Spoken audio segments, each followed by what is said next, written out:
खुदा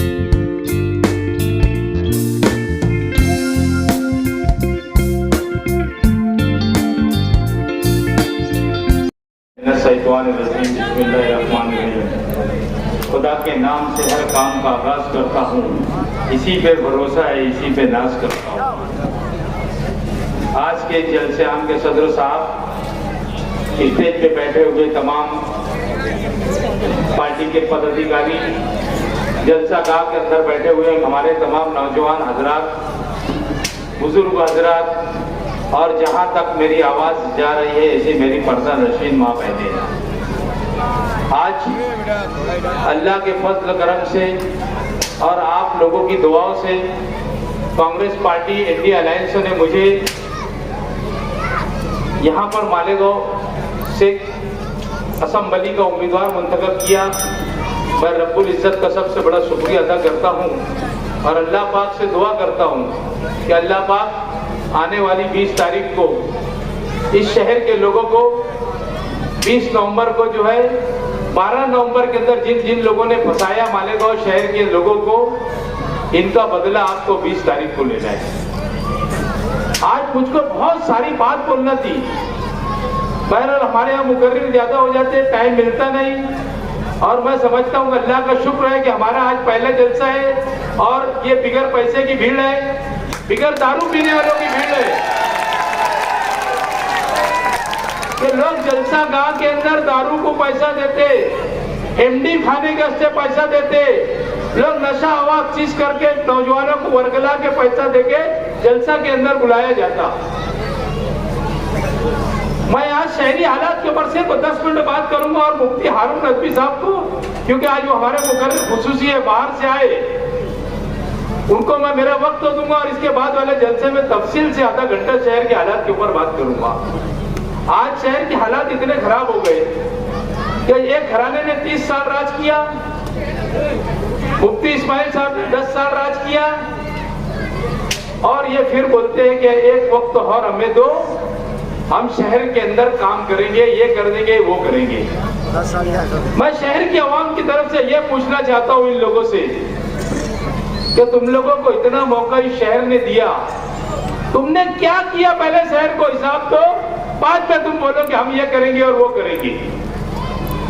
आज शहर के रोड रास्ते की हालत देख लो, एक रास्ता शहर के अंदर ऐसा नहीं है कि जो रास्ते से हम गुजर जाए तो आसानी से गुजर जाए।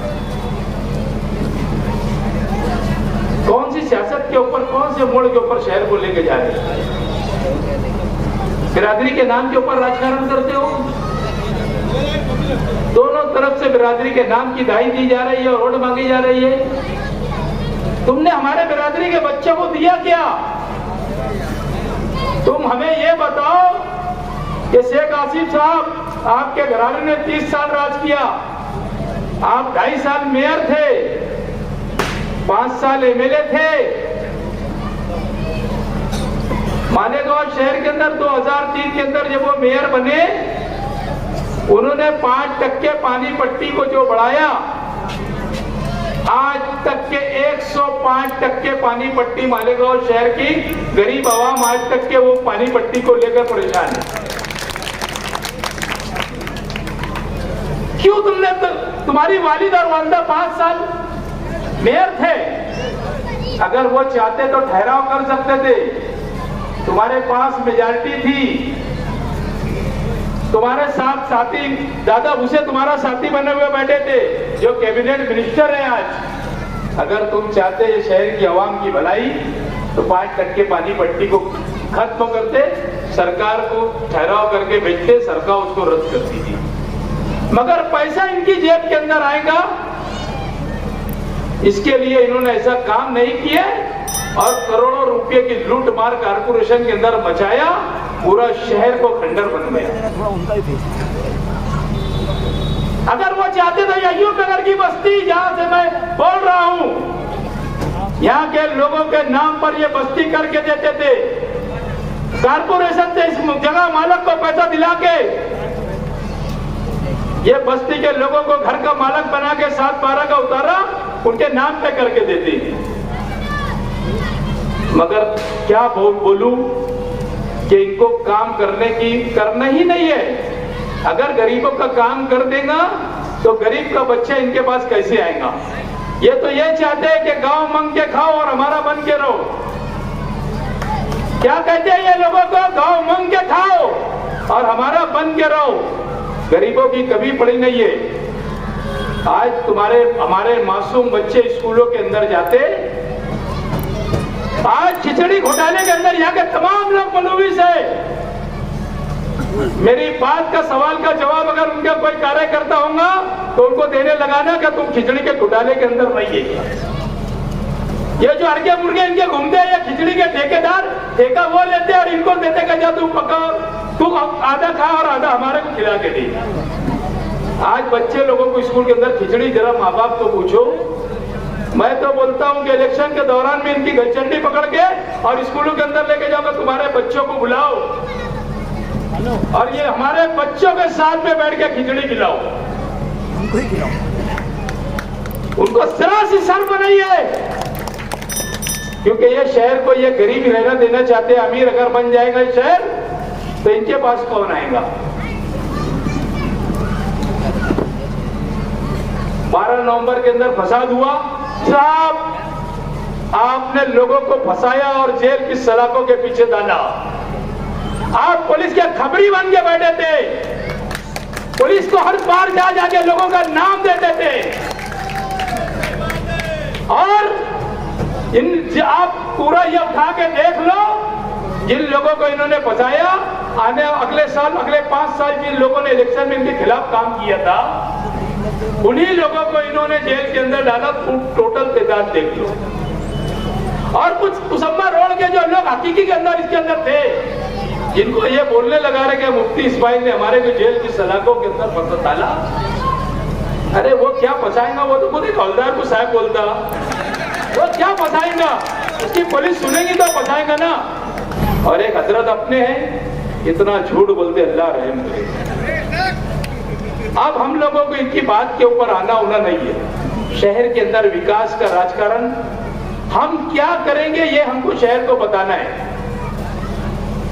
हम लोगों को शहर को ये बताना है कि हम क्या करेंगे। मैं एक छोटा सी कारपोरेटर हूँ, 17 करोड़ रुपया 12 करोड़ रुपया गवर्नमेंट से लाया, 2 करोड़ रुपया डीपीडीसी डिवीजन समिति से लिया और 3 करोड़ रुपया कारपोरेशन से। 17 करोड़ रुपए का काम की शुरुआत कभी भी हो सकती है, जिसके अंदर यहाँ से लेके तो वहां तक मेरे घर तक के एक सीमेंट रोड भी है, खलील सेठ की साइजिंग के पास का रोड है और छोटा कब्रिस्तान के पास का रोड है, अमन चौक के इलाके के कुछ रोड है।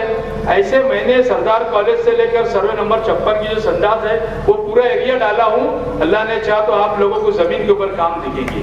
आप विकास की तरफ जाओ।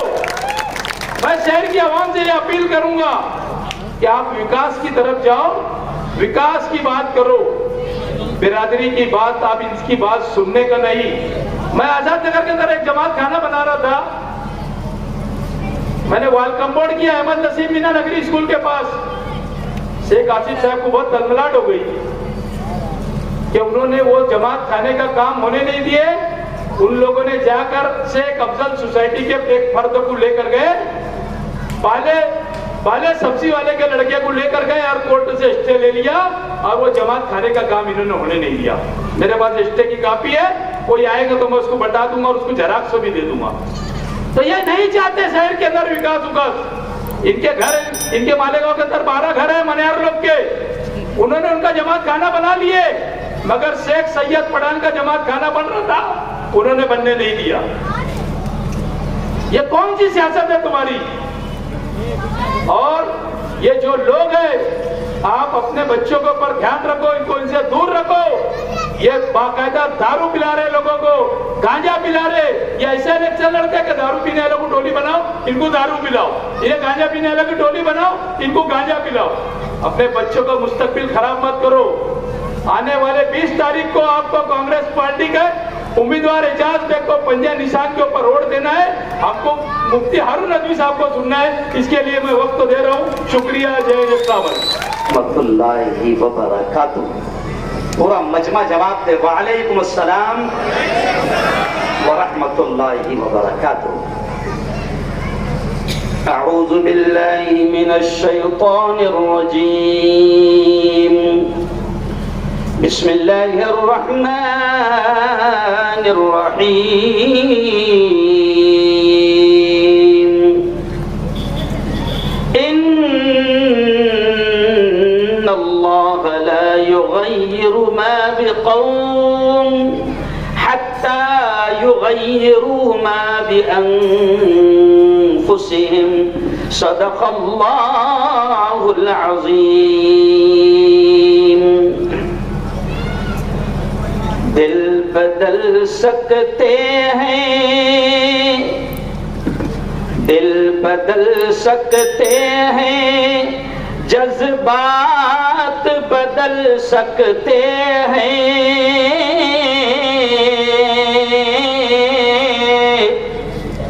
मुल्क के फिक्र ख्यालात बदल सकते हैं। दौर मौजूद के दिन रात बदल सकते हैं।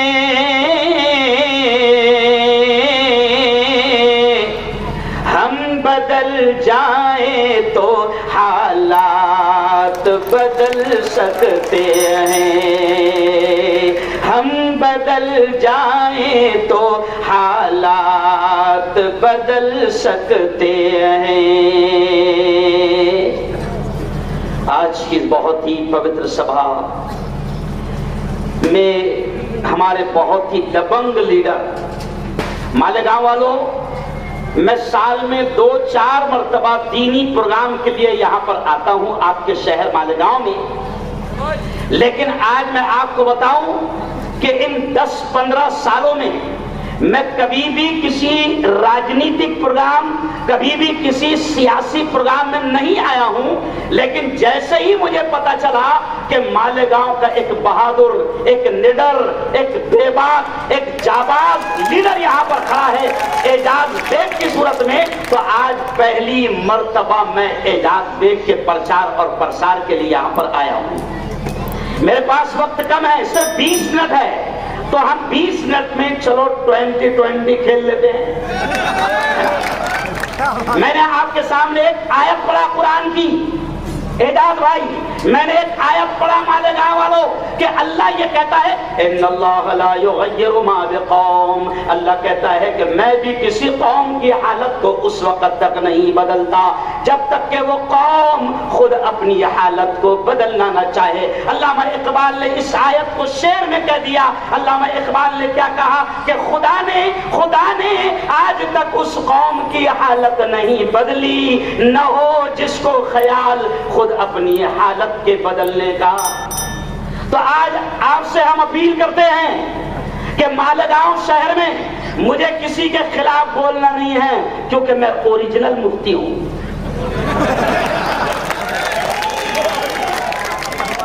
मेरा इस्लाम किसी की जात पर कीचड़ उछालने की इजाजत नहीं देता। आज मैं आपके शहर में देख रहा हूं, मुझे शर्म आती है कि आज आपके शहर में मुसलमान एक दूसरे की जात पर हमला कर रहे हैं। आप मालेगांव वालों ये फैसला करो, क्या आपको आपके बच्चों को बेवड़ा बनाना है? अरे बोलो ना, नहीं। आप फैसला करो, क्या आपके बच्चों को आपको बंदूक चलाने वाला मवाली और गुंडा बनाना है? नहीं, आपको फैसला करना है। इसलिए आज मैं आपसे कहता हूं कि अल्लाह भी ये कहता है कि मैं भी किसी कौम की हालत को उस वक्त तक नहीं बदलता जब तक कि वो कौम खुद अपनी हालत को बदलना ना चाहे। मालेगांव वालों, आज भारत की सबसे बड़ी party, national party Congress party ने अगर एजाज बेग को चुना है तो कोई तो बात है। एजाज, हम छोटी मोटी पार्टियों के लिए नहीं आए हैं। एक शख्स मुझे मिले पर्चा भरते वक्त, मुझे देखकर वो बिल्कुल शॉक हो गए और मुझसे कहने लगे मुफ्ती साहब कैसे आए हो? मैंने कहा कि हाथ ही हालात को बदलेगा, पंजे का प्रचार करने के लिए आया। मैंने कहा तुम अब कौन सी नई पार्टी में हैं, क्योंकि हर 5 साल के बाद में तुम पार्टियां बदलते हो, तुम कौन सी नई पार्टी में हैं? तो एजाज भाई वो कहते हैं कि मैं इस्लाम पार्टी में हूं। तो मैंने कहा इस्लाम पार्टी कौन सी? अजीत पवार के हाथ में जो है वो पार्टी? नहीं समझा? यानी आपने इस्लाम को भी किसके हाथ में दे दिया? अजीत पवार के हाथ में दे दिया। ओ यारो, मेरे पास शहर के लोकल मुद्दे बयान करने का वक्त नहीं है। सिर्फ आओ, मैं खुलकर एक बात कहता हूं कि आप और हम सब मुसलमान हैं। मुझे दोनों हाथ उठाकर बताना कि आप तमाम नबी से सच्चा इश्क करते हैं। माशाअल्लाह, हम नबी से सच्चा इश्क करते हैं। हम कहते हैं लब्बैक या रसूल अल्लाह। हम कहते हैं मेरे माँ बाप आप पर कुर्बान या रसूल अल्लाह। हम कहते हैं मेरी औलाद आप पर कुर्बान या रसूल अल्लाह। हम कहते हैं मेरा सब कुछ कुर्बान आप पर है रसूल अल्लाह। लेकिन आप देखो कि इस वक्त महाराष्ट्र की शिंदे सरकार, फडणवीस सरकार, बीजेपी की सरकार, अजीत पवार की सरकार, वो सरकार खुलकर ये कहती है, एजाज भाई, वो सरकार ये कहती है कि जिस शैतान ने, जिस खबीस ने, जिस मरदूद ने मेरे नबी की शान में गुस्ताखी किया, वो खबीस रामगिरी महाराष्ट्र की ये सरकार कहती है, अजीत पवार की सरकार कहती है, शिंदे की सरकार कहती है, फडणवीस की सरकार कहती है कि महाराष्ट्र के बाल को भी धक्का लगने नहीं देंगे। तो अब बताओ, जो लोग ऐसी सरकार के हाथ में है, मेरी एक वीडियो आपने देखा होगा, मैंने खुलकर कहा था, एजाज भाई, मैंने खुलकर कहा था कि जो अजीत पवार के साथ है वो रामगिरी के साथ है। यहां बजाओ तालियां। जो जोर से बोलना, जो अजीत पवार के साथ है वो रामगिरी के साथ। जोर से बोलो, जो अजीत पवार के साथ है वो रामगिरी के साथ है।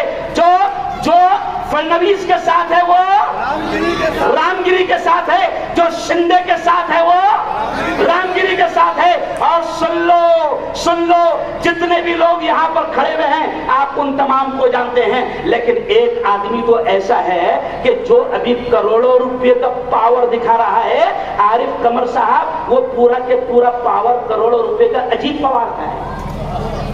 बिकरामत उनको दिखा देना कि गुस्ताखे रसूल को हम किसी भी हाल में माफ करेंगे। जोर से बोलो, गुस्ताखे रसूल को हम किसी भी हाल में माफ करेंगे नहीं। और सुन लो, मालेगांव की आवाम पढ़ी लिखी है, मालेगांव वाले जाहिल नहीं है। मालेगांव वाले जानते हैं कि अजीत पवार के साथ में कौन है। मुझे नहीं मालूम, जरा भाई, मैं तो यहाँ का नहीं हूँ, तुम ही बोलो कौन है अजीत पवार के साथ। अरे जोर से बोलो, अरे अजीत पवार का आदमी कौन है, मुझे नहीं मालूम, जोर से बोलो। बस, तो जो अजीत पवार का आदमी है वो रामगिरी का आदमी।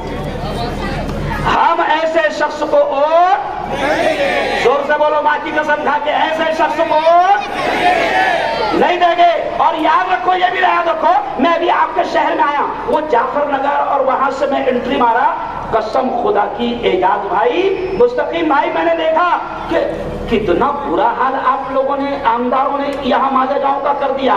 अरे वो समृद्धि हाईवे, ये जुमला सुन ला, वो समृद्धि हाईवे 600 किलोमीटर का बन गया, उसके साथ में इस पुल का उद्घाटन हुआ था, ये 3 किलोमीटर का अभी तक नहीं बन पाया। समझ गया आप इशारा? तो ये लूट मार कर रहे हैं। अगर आपको, सुनो, और अगला जुमला सुनो, आपको मुल्क से, ये जुमले पर ध्यान देना, आपको मुल्क से जालिम सरकार को हटाना है कि नहीं हटाना है? आपको मुल्क से कातिल सरकार को हटाना है कि नहीं हटाना है? आपको मुल्क से मुसलमानों की दुश्मन सरकार को हटाना है कि नहीं हटाना है? आपको मुल्क से गरीबों की दुश्मन और किसानों की दुश्मन सरकार को हटाना है कि नहीं हटाना है? हटाना है। तो वो है मोदी सरकार। और सुनो मुसलमानों, लोकसभा में तुमने 4 महीने पहले बड़ी अक्लमंदी से काम किया। लोकसभा में तुमने बड़ी अक्लमंदी से काम किया। उसका नतीजा क्या निकला कि जो मोदी कहता था 400 पार हो जाऊंगा, 240 पे अटक गया, तो अब वक्फ बिल पास नहीं कर पा रहा। हमसे पूछ रहा, क्यों पूछ रहा? क्योंकि आपने होशियारी का सबूत दिया, आपने इत्तेहाद का सबूत दिया, आपने एकता का सबूत दिया। आप बहके नहीं, आप भटके नहीं, आप बिके नहीं। आपने 4 महीने पहले एकता का सबूत दिया तो नरेंद्र मोदी बीजेपी की जालिम सरकार 240 पे रुक गई तो ताकत खत्म हो गई। अब एक तरफ से नीतीश बाबू है, एक तरफ से चंद्रबाबू नायडू है, यानी बेचारा मोदी दोनों तरफ सहारे से खड़ा है। अब नीतीश कुमार तो बेचारा पलटू रहा में कब पलट जाएगा भरोसा नहीं है। तो ये मोदी सरकार को आपने लोकसभा में हराया। मैं आपसे कहता हूं मुफ्ती हारून नदवी, मैं आपसे कहता हूं अगर आपने महाराष्ट्र से इसको साफ कर दिया, अल्लाह की कसम मुल्क बच जाएगा। और हम मुल्क के चाहने वाले हैं साहेब, निखिल भाव, हम मुल्क के चाहने वाले हैं। सुनाओ, हम मुल्क को बचाने का काम कर रहे हैं। ये कांग्रेस पार्टी, आपने देखा होगा कि जब ये शैतान लोग पूरे मुल्क में नफरतें फैला रहे हैं, दुश्मनियां फैला रहे हैं, हिंदू मुसलमान में दंगे फैला रहे हैं, तो उस वक्त हमारे नेता राहुल गांधी ने मोहब्बतों का व्यापार शुरू कर दिया है। हमारा राहुल गांधी, हमारा नेता, हमारी पार्टी मोहब्बत, एकता, अमन, शांति और सद्भावना का पैगाम दे रही है। अगर आपको, मैं तो मेरे हिंदू भाइयों से भी कहता हूं, मैं तो मेरे जैन भाइयों से भी कहता हूं, मैं तो मेरे बौद्ध भाइयों से भी कहता हूं, मैं तो मेरे दलित भाइयों से भी कहता हूं कि अगर देश में अमन, शांति, सुकून लाना है और देश को तरक्की पे पहुंचाना है तो मोदी को हटाओ। बोलो जोर से, मोदी को। देखो मैं नारा लगाऊंगा, आपने बोलना देश बचाओ। मोदी हटाओ, जोर से बोलो, मोदी हटाओ, मोदी हटाओ। तो मोदी को हटाने का काम ये अपने आसिफ बाबा थोड़ी करेंगे। मोदी को हटाने का काम अपने इमाम साहब, अरे बोलो, अरे मोदी को हटाने का काम, मुल्क से दुश्मनी, नफरत, दंगे, फसाद को खत्म करने का काम अगर कोई कर सकता है तो वो सिर्फ कांग्रेस कर सकती है। और कांग्रेस ने एजाज बेग को आपके मालेगांव शहर से उम्मीदवार बनाया है।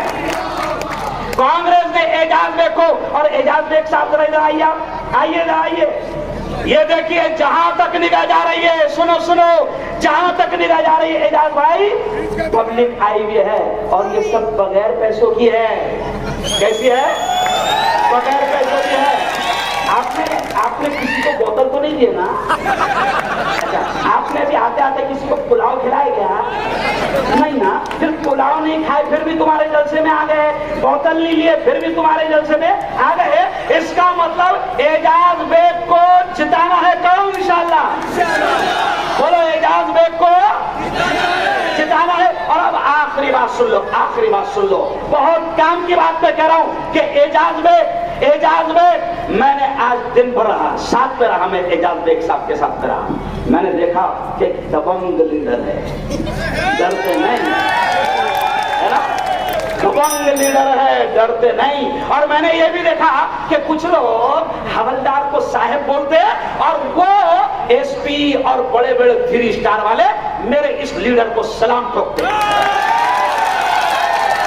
दबंग लीडर है वो। मालेगांव वालों, ये भी याद रखना, आपको याद होगा 2023 नवंबर का महीना आपको याद होगा। अरे याद है ना? अरे बोलो, याद है? नवंबर के महीने में किसने फंसाया था, याद है? अरे बोलो जोर से भाई, याद है? हम भूलेंगे नहीं। किसने मुखबिरी किया था, याद है? अरे बोलो, याद है? याद है? किसने दलाली किया था, याद है?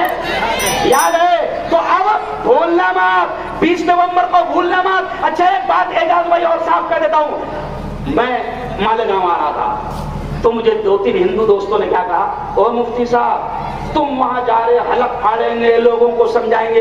कहां जा रहे? मालेगांव जा रहे। मैंने कहा मालेगांव जा रहा हूं। कहा कि मुफ्ती साहब ज्यादा हलक मत फाड़ना, चांद रात आएंगी 500 में भी गिराएंगी। चांद रात समझते हैं? अरे बोलो ना, 19 तारीख को रात में चांद रात। तो कहा कि चांद रात में 500 में भी कहेंगे। ओ यारो, ये जुमला हंसी का नहीं है एजाज बेग साहब, ये जुमला मुसलमानों के मुंह पर एक तमाचा है। ये जुमला मुसलमानों के मुंह पर एक तमाचा है। यानी ये खबीस क्या सोच रहे हैं कि कोई टेंशन नहीं, 19 तारीख को हम तिजोरी, अरे बोलो, खोल देंगे, है ना, अपना हराम का खजाना, अरे बोलो, लुटा देंगे, पुलाव, अरे बोलो ना, पुलाव खिला देंगे। अब सुनो, आखिरी बात कह के बात खत्म करूंगा। अगर आप 500 रुपए में बिकते हैं, ये जुमला सुनो जुनैद सारा, अगर आप 500 रुपए में बिकते हैं तो सुनो, मैं मुफ्ती हारून, मैं 50 किलो का हूं। कितने किलो का? 50 किलो का। अगर मैं 500 में बिका तो क्या किलो गया? 10 रुपए किलो। 10 रुपए किलो। अरे अगर एक आदमी जो वोट डालने वाला है 50 किलो का है और 500 में बिका, तो अभी एजाज बेग साहब ने कहा कि 10 रुपए किलो गया। अरे मालेगांव के गैरतमंद जवानों, गैरतमंद साथियों, अरे सेमड़ी मेंढी अभी 700 रुपए किलो बिक रही। मेरी 700 किलो बिक्री। तो बता दो कि हम बिकने वाले, जोर से बोलो, हम बिकने वाले नहीं है। हम कांग्रेस को लाएंगे और देश को बचाएंगे। बोलो, हम कांग्रेस को लाएंगे और देश को, जोर से बोलो, हम कांग्रेस को लाएंगे और देश को। कांग्रेस आएगी तो सुनो, आज राहुल गांधी, मैं चैलेंज के साथ कहता हूं, आरएसएस, बहुत खतरनाक जुमला सुन लो, आरएसएस जो सिर्फ मुसलमानों की दुश्मन नहीं है, मुसलमानों की दुश्मन नहीं है, आरएसएस मुल्क की दुश्मन है। मुल्क में दंगे फसाद फैलाना, हिंदू मुसलमानों को आपस में लड़वाना, आरएसएस वालों की पूरी कुंडली आपको मालूम है कि उस वक्त अंग्रेजों के साथ में क्या किया था। लेकिन चैलेंज के साथ कहता हूं एजाज भाई, चैलेंज के साथ कहता हूं कि आरएसएस के खिलाफ अगर कोई खुलकर मैदान में आकर बोल रहा है तो वो मेरा शेर राहुल गांधी है, जो खुलकर बोल रहा है। इसलिए मालेगांव वालों, तय कर लो कि 20 नवंबर को जब मशीन के पास में जाएंगे। अच्छा देखो, कुछ लोगों के पास में हराम का भोत आ गया, हराम का उनके पास बहुत आ गया। अच्छा, हराम के पैसे की तासीर है कि वो रहता नहीं, तो 15 तारीख के बाद में ऐसा वो पैसा खुद ऐसा उछलेगा। तो क्या कर रहा है, जिनके पास में ज्यादा हराम का है, पैसा बहुत उछाल रहे हैं, तो क्या कर रहा, ले रहे। और अपने मन के मालिक है। मोदी जी कैसे मन के मालिक है? मोदी जी सिर्फ उनके मन की बात करते कि नहीं, किसी के मन की सुनते क्या? नहीं। तो जिनके पास में हराम का पैसा है, ले लेना और उसको बोलना, भैया वोट तो ईमानदारी के साथ एजाज बेग को रहेगा। वोट ईमानदारी के साथ किसको रहेगा? अच्छा, एक बात, आखिरी बात सुन लो, आपने 10 साल एक शख्स को मौका दिया कि नहीं दिया? बोलो ना यार, बोलो ना। दिया। एक खानदान को 30 साल खाने का मौका दिया कि नहीं दिया? अरे बोलो भाई, उन्होंने इतना खाया कि अब वो गोले निकाल रहे हैं। तो आपने एक खानदान को 30 साल मौका दिया, आपने एक शख्स को 10 साल मौका दिया। तो मैं आपसे कह रहा हूं कि जो आदमी 25 साल में उसने अपने इलाके की दिशा और 25 साल में अपने मोहल्ले की किस्मत बदल दिया, उसको एक बार मौका दे दो मालेगांव शहर की किस्मत बदलने का। एक बार मौका दे दो मालेगांव शहर की किस्मत बदलने का। और याद रखो, हम वो नहीं है एजाज भाई, हम वो नहीं है जो हमेशा जज्बात में लाकर कहते कि मेरे आमदार एक बार जिता दो, फिर यहाँ पर देखना हैदराबाद के जैसा हॉस्पिटल बन जाएगा। अरे बना क्या रहे है? अरे कहीं दिख रहा क्या रास्ते में? मेरे को तो नहीं दिखा। अरे बोलो ना यार, मैं जलगांव में भी ऐसे बोले थे, उन्होंने जलगांव में भी बोले थे, ऐसे बोले थे कि मेरे 2 उम्मीदवार जिता कर दे दो, देखना अगले हफ्ते में मैं तुमको जलगांव की गलियों में नजर आऊंगा। अल्हम्दुलिल्लाह 10 साल हो गए नजर। अरे बोलो, नहीं आए तो झूठे वादों में मत जाना। प्यारे नबी की बात सुनाकर बात खत्म। ये जुमला इजाज भाई याद रखो, प्यारे नबी ने क्या कहा, ये जुमला सुनो। प्यारे नबी ने कहा कि मोमिन बड़ा होशियार होता है, मोमिन बड़ा चालाक होता है। मोमिन एक बिल से 2 बार डसा, अरे बोलो, नहीं जाता। और अपनी इतने बावले है कि एक बिल से 30 साल तक के डसे गए, नहीं तो क्या? और एक बिल से अरे बोलो ना, 10 साल। अच्छा एक बात बताओ, अगर रास्ते में सफर कर रहे थे, पेशाब के लिए रुके किसी जगह पर, वहां सुराख था, सुराख में नजर पड़ी तो आपको ऐसा सांप का मुंह नजर आया, सांप का मुंह, तो वहां उंगली डालेंगे देखो? अरे बोलो ना, नहीं डालेगा। क्यों? वो वहां सांप है। इसलिए नबी ने कहा कि मोमिन होशियार होता है, एक बार एक बिल से 2 बार नशा नहीं जाता। तो आपने एक खानदान को 30 साल तक के कोट दिया, एक खानदान को आपने 10 साल तक कोट दिया। मैं आपसे कहता हूं, मैं मुफ्ती हारून नदवी आपसे कहता हूं कि एक बार एजाज भाई आइए आप, एक बार सिर्फ ये दबंग लीडर जो हर वक्त तुम्हारे साथ रहता है, एक बार एजाज देखो, एक बार एजाज देखो, मौका दे दो, इंशाअल्लाह हम आपके साथ रहेंगे और आपके जितना डिमांड है, आपकी जितनी मांगे हैं, हम एजाज बेग से पूरी कराएंगे। बहुत बहुत शुक्रिया, बहुत बहुत धन्यवाद। अल्लाह